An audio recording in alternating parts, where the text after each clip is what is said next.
With a strong engine and sufficient fuel, a rocket functions on the principle of action and reaction and accelerates to the first cosmic speed, that is 7.9 kilometers a second. This speed allows the rocket to go into space and orbit around the Earth. But to escape from the gravity of the Earth, the rocket has to reach the second cosmic speed, that is 11.2 kilometers per second. If a rocket has to fly away from the solar system, it has to attain the third cosmic speed, that is 16.4 kilometers per second. Did that faint vibration continue through the deploy, or did it stop when you deployed? When the rocket enters space, it carries out its tasks as planned. These include sending a satellite into a specific orbit, sending an unmanned explorer to other planets, or allowing astronauts in a space shuttle to carry out specific tasks. Since the Earth is protected by the atmosphere, life on Earth is unaffected by fatal radiation from outer space.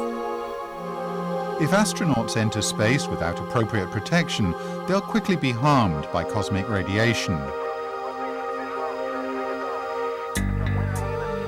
All space shuttles are equipped with provisions essential to astronauts, including breathing apparatus, as well as systems to maintain an even temperature. On the flight deck, we're doing everything. When astronauts travel around the Earth in a spaceship, they're in a state of weightlessness. In the space cabin, there's no distinction between the top and the bottom, and nothing is fixed. All objects float in the space cabin. Astronauts are no exception.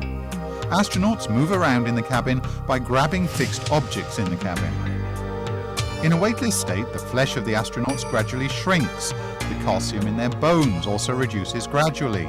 Therefore, astronauts have to exercise appropriately to keep themselves healthy.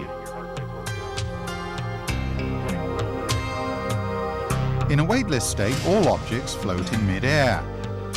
Even air cannot flow. Therefore, an air pump is necessary to maintain the supply of fresh air in the cabin.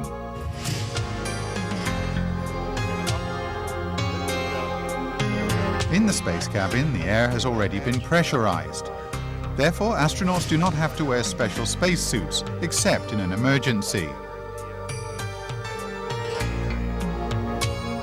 But if astronauts have to work outside the space cabin, they have to wear spacesuits to sustain life.